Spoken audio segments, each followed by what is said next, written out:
안녕하세요. 5살 된 딸을 키우고 있는 30대 초반의 주부입니다. 남편과 저는 2살 차이로 직장 상사의 소개로 만났습니다. 처음에는 상사가 만나보라고 하니까 거절하기도 뭐하고 해서 어쩔 수 없이 나간 소개팅이었는데 생각보다 괜찮은 사람이 나왔더라고요. 그래서 한두 번 더 만나다가 사귀게 되고 그렇게 몇 번을 더 만나보니 이렇게 결혼까지 하게 되었습니다. 결혼 후 다른 사람들이 겪었을 법한 시시콜콜한 이야기는 하지 않겠습니다.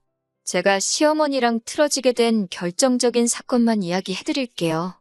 결혼 후 얼마 지나지 않았을 무렵입니다. 시어머니가 어디서 점을 보고 오셨다고 하셨어요. 저희 시어머니는 참고로 풍수지리, 점, 송금 이런 거 보시는 거 정말 좋아하시고 맹신하십니다. 시아버지 몰래 굿도 몇 번 했다가 들켜서 쫓겨난 애 만에 난리도 아니었다고 들었습니다. 아무튼 그런 시어머니가 이번엔 어디서 무슨 말씀을 듣고 오신 건지 저에게 뜬금없이 앞으로 남편 생일상을 음력, 양력 2번씩 챙겨주라고 하시더라고요. 저도 어여시 직장 생활하는 사람인데 생일상을 2번씩이나 챙기라니요. 사실 챙긴다면 챙길 수는 있지만 그래도 이해가 되지 않았습니다. 그래서 제가 왜 2번씩 챙겨야 하냐고 여쭸더니 그래야 남편이 기가 살아서 집안이 부유해지고 건강해진다나요? 그러면서 시어머니가 저더러 남편을 사랑하고 존경하는 마음이 없으면 차라리 하지 말라고 덧붙이셨어요. 솔직히 존경하는 마음까지는 아니더라도 남편을 사랑했으니까 결혼한 거고 결혼 초에 시댁 식구들과 싸우고 싶은 며느리가 어디 있겠어요. 그냥 잘 보이고 싶은 마음도 있었고 어쨌든 제 남편의 어머니이니 생일상 2번 차리는 게 죽을 만큼 어려운 일도 아니고 음식 준비야 손이 좀 가겠지만 저도 같이 먹는 거나 마찬가지니 그냥 원하는 대로 해드리자 생각했어요. 하지만 그런 대화가 오가는 동안 저도 농담 반 진담 반으로 시어머니께 그럼 저도 남편한테 1년에 2번씩 제 생일을 축하해 달라고 해야겠다고 했습니다. 그러자 시어머니는 밖에서 일하고 오는 사람 힘들게 왜 그런 이야기를 하냐 하시면서 당신은 당신 아들 키우는 동안 한 번도 부엌에 들어가게 한 적 없다고 당신 눈에 흙 들어가기 전까진 그 꼴 못 보신다 하시더군요. 하지만 남편은 저랑 연애할 때부터 지금까지 부엌에 잘만 들어갑니다.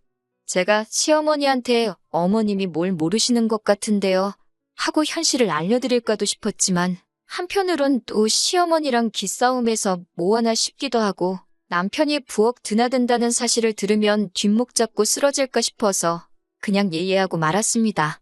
대신 나중에 남편에게 당신이 시어머니께 전화해서 중간 역할 잘 해달라고 부탁했고 자기 생일 시어머니가 원하시는 대로 2번 챙길 테니 당신도 생일도 2번씩 챙겨달라고 했습니다. 남편은 미안하다며 알겠다고 했고 그렇게 잘 넘어간 줄 알았습니다. 그리고 작년에 남편보다 2살 어린 신우가 결혼을 했는데 이때 시어머니의 이중적인 모습을 보게 되었어요. 물론 며느리가 딸이 될 수 없다는 건 이미 잘 알고 있었지만 그래도 참 기분이 그렇더라고요. 2달 전쯤인가 사위가 신우 생일이라며 미역국을 끓여서는 아침을 챙겨줬다며 사진까지 저에게 보내주시면서 신우가 시집을 잘 간 것 같다고 자랑을 하시더라고요. 그리고 주말에 다 같이 신우 생일 축하도 할 겸 모여서 식사를 하자고 하셨습니다. 신우 생일 축하 기념으로 모인 자리라 그런지 신우 남편이 밥을 샀어요. 시어머니가 집에 들려서 과일 좀 먹고 가라 하시더라고요. 그렇게 다 같이 모여서 차 한잔하며 이런저런 이야기를 하는데 시어머니가 계속 사위가 최고라며 입이 닳도록 칭찬을 하시더라고요. 얼마나 신우를 위해 주는지 모른다면서요.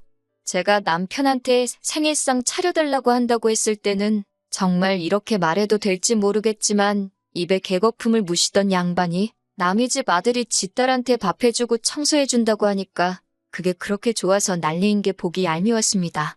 그래서 일부러 제가 시어머니한테 아니 남자는 밖에서 일하고 오느라 바쁜데 요리하는 거 아니라고 하지 않으셨어요? 사위는 그래도 되는 거예요? 라고 물었습니다. 그러자 시어머니는 저를 힐끔 보시더니 요즘엔 남자고 여자고 바쁘니까 서로서로 도와가면서 살아야 된다는 거예요. 그래서 제가 남편을 쳐다보면서 당신도 신우 남편 좀 보고 배우라고 그랬어요.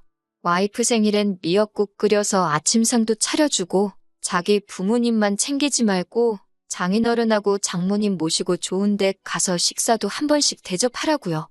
그래야 처갓집에 가면 이렇게 사랑도 받고 점수도 따니 그게 바로 일석이조 아니겠냐고요. 아랫사람이어도 배울 점이 있으면 배워야 된다고 했더니 시어머니는 도끼 눈을 하고 저를 째려만 보시고 아무런 말씀도 안 하셨어요. 본인도 본인이 무슨 말을 했는지 기억하고 있다는 거죠. 저는 그런 시어머니를 보면서 보란듯이 신우한테도 남편 생일은 음력하고 양력 다 챙겨줘야 되는 거 알고 있었냐고. 그래야 남편이 길을 피고 가정도 부유해지고 건강해진다. 그래야 사랑받는 아내가 된다고 어머님이 그러시더라 했어요. 그러자 시어머니는 대번에 무슨 생일상을 2번이나 차리냐고. 신혼에는 합이 좋아서 그런 거 없어도 잘 먹고 잘 살 거라고 그러셨습니다. 그래서 제가 시어머니께 저랑 남편도 사이 좋은데 저한테는 대체 왜 그러시냐고 물었더니 너네 부부는 너가 기가 너무 세서 우리 아들이 길을 펼 수가 없다고 했다는 거예요. 이 모든 대화를 듣고 있던 신우가 시어머니께 제발 어디서 미신 같은 거 듣고 와서 주변 사람들 힘들게 하지 말라면서 언니랑 오빠가 행복하다면 된 거 아니냐고 시어머니한테 뭐라고 하더라고요. 그러면서 신우가 결혼 전에는 몰랐는데 이제 보니까 엄마 진짜 진상 시어머니라고 저 볼 면목이 없다며 제 편을 들어주었습니다. 시어머니는 아무 말도 못하시고 얼굴색만 울그락불그락해졌더라고요. 그렇게 얼마 안 있다 신우부부는 저희보다 집이 조금 더 멀어서 먼저 자리에서 일어났습니다. 곧 이어 저희도 집에 가려는데 시어머니가 저한테 왜 사위 앞에서 자기 꼽을 줬냐며 성질을 내셨습니다. 솔직히 말하면 결정타는 신호가 날렸는데 저한테 화풀이를 하시더라고요. 그러면서 저에게 넌 네 신우가 잘난 남자 만나서 시집간 게 그렇게 질투가 나니? 그러시는 거예요. 그래서 제가 네, 질투나요. 저는 팔자가 사나운 건지 뭔 놈의 복이 박복한 건지 남편 생일상은 2번씩 차려가면서 좋은 소리도 못 듣고 내 남편은 누구 남편하고는 다르게 요리도 못하고 장인장모도 제대로 못 챙기고 시댁은 시댁대로 지 마누라가 기가 세다고 못마땅해 하시고 정말 속상하다고 그랬습니다. 그러면서 기센 며느리는 기죽으면 다시 올게요. 라고 말하고 시댁문을 박차고 나와버렸습니다. 집으로 돌아오는 차 안에서 남편이 평소대로 그냥 한 귀로 듣고 한 귀로 흘리지 뭐하러 일일이 대꾸했냐며 한마디 하더라고요. 그러면서도 저한테 마음은 조금 풀렸느냐고 제 마음이 완전히 편해지면 시댁은 그때 다시 오는 걸로 하자고 하더라고요. 그리고 그날 저녁 남편이 전화로 따로 말을 전한 건지 곧 이어 시아버지한테도 연락이 왔습니다. 시아버지께서는 너희 엄마가 귀가 얇기도 하고 원래 자기 자식이 최고라 믿는 사람이라 그렇지 결코 나쁜 마음으로 하는 소리는 아니라며 그러니 그냥 이해해 달라고 하셨습니다. 그렇지만 이번만큼은 정말 이해하는 척하고 넘어가기가 싫었습니다. 저도 평소에 성격이 무딘 편이라 좋은 게 좋은 거다 생각하고 웬만하면 그냥 넘기는 편인데 그것도 한두 번이지 매번 반복되니까 저만 화병나게 생겼더라고요. 그리고 솔직히 차라리 시어머니랑 대면대면 어색하고 불편하게 지내면서 최소한의 횟수만 만나면 좋겠다 싶었습니다. 그리고 그날 이후로 먼저 단 한 번도 연락드리지 않았습니다. 지금까지 시어머니로부터 먼저 한 3번 정도는 전화가 왔었는데 받지도 않았습니다. 솔직히 무슨 뜻으로 전화하신지도 모르겠고 괜히 통화 잘못했다가 사이가 더 안 좋아질 수도 있겠다 싶어서 피한 것도 맞습니다. 그러자 다시 한번 시아버지께 연락이 왔습니다. 시아버지 말씀에 의하면 신우가 시어머니께 몇 번이고 저에 대해서 이야기를 했다고 하더라고요. 자기도 결혼해서 살아보니 저 같은 여자가 없다면서 신우가 저였으면 벌써 엄마 때문에 스트레스 받아서 진작에 이혼했을 거라고 했다더라고요.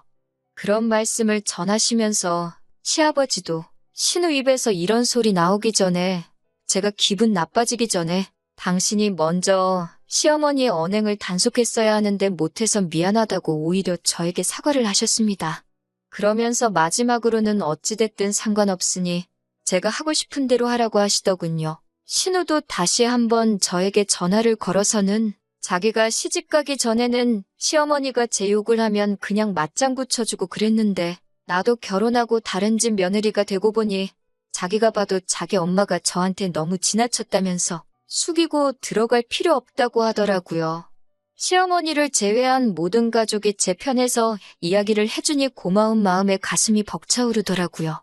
하지만 한편으로는 미안한 마음도 들었어요. 그 후로 며칠이 지나 시모에게서 전화가 다시 걸려왔는데 역시나 또 받지 않았습니다. 그러자 문자로 시어머니가 이게 다 니들 잘 되라고 한 소리니 맘상하지 말라고 하시더군요. 솔직히 이쯤에서 알겠다고 할까도 생각했지만 다시 예전처럼 돌아가긴 싫었습니다. 시간이 좀 걸리더라도 저도 존중받는 며느리가 되고 싶었습니다. 저는 혹시나 시어머니가 저랑 연락이 안 된다는 핑계로 친정에 전화라도 거시면 어쩌나 싶어서 친정 부모님께 최근에 있었던 일들을 솔직히 말씀드렸습니다. 그러자 친정아버지는 그래도 그렇지 어른한텐 너무한 거 아니냐 하시면서도 그동안 마음고생 많았겠다며 이참에 못하겠는 건 못하겠다고 짚고 넘어가라고 하시더군요. 그 후로 친정 부모님이 남편을 불러서는 남자가 중간에서 역할을 잘해줘야 시어머니도 저도 적당히 친하게 지낼 수 있는 거라며 현명하게 처신하라고 조언해 주셨습니다. 남편은 몸둘바를 모르겠다는 듯 안절부절하면서 연신 저희 부모님께 이렇게 걱정을 끼쳐드려서 죄송하다고 하더라고요. 그리고 엊그제 시어머니한테 또 전화가 걸려왔습니다. 고민 끝에 전화를 받았더니 다짜고짜 시어머니가 넌 아직도 그런 걸로 꽁하고 있냐고 물으시더군요. 뭘 삐지고 그러냐면서요. 그래서 제가 저 삐진 거 아니라고, 제가 그렇게 속 좁은 사람 아니라고 했습니다. 그러면서 저도 그동안 속에 담아뒀던 이야기를 쏟아냈습니다. 저도 저희 부모님한테는 곱게 키운 하나뿐인 딸이라고, 기세다고 구박받으라고 남편하고 결혼하는 거 허락해 주신 거 아니라고요. 그동안 저한테 매번 기가 세다느니, 참 못났다느니, 저한테 상처 주신 거 사과해 주시면 좋겠다 했습니다. 그러자 시어머니는 어른이 이 정도 하면 아랫사람이 적당히 숙이고 들어오면 되지. 뭘 그렇게 오바를 떠냐면서 세상이 말세라며 먼저 전화를 끊어버리셨어요. 이 대화를 하고 나서 저는 남편에게 이번 명절부터 당분간 나는 시댁에 안 가겠다고 했습니다. 딸아이도 못 보여드린다고요. 손녀 보고 싶으시면 저한테 연락하고 저희 집으로 오시라고, 그게 아니면 안 된다고 했습니다. 올 가을 추석에 시어머니가 어떻게 나오실지는 모르겠지만 지금 상황에서는 저만 못된 며느리로 몰고 가는 시어머니가 믿고 야속해서 이게 최선인 것 같아요. 그래도 그동안 마음속에 담아놓고 함안시키던 말들을 털어놓고 나니 속이 후련하고 홀가분합니다. 게다가 이번 기회를 통해 시아버지도 신우도 남편도 다 저의 노고를 알아준다는 사실을 확인해서인지 마음 한구석이 따뜻해지기도 했고요.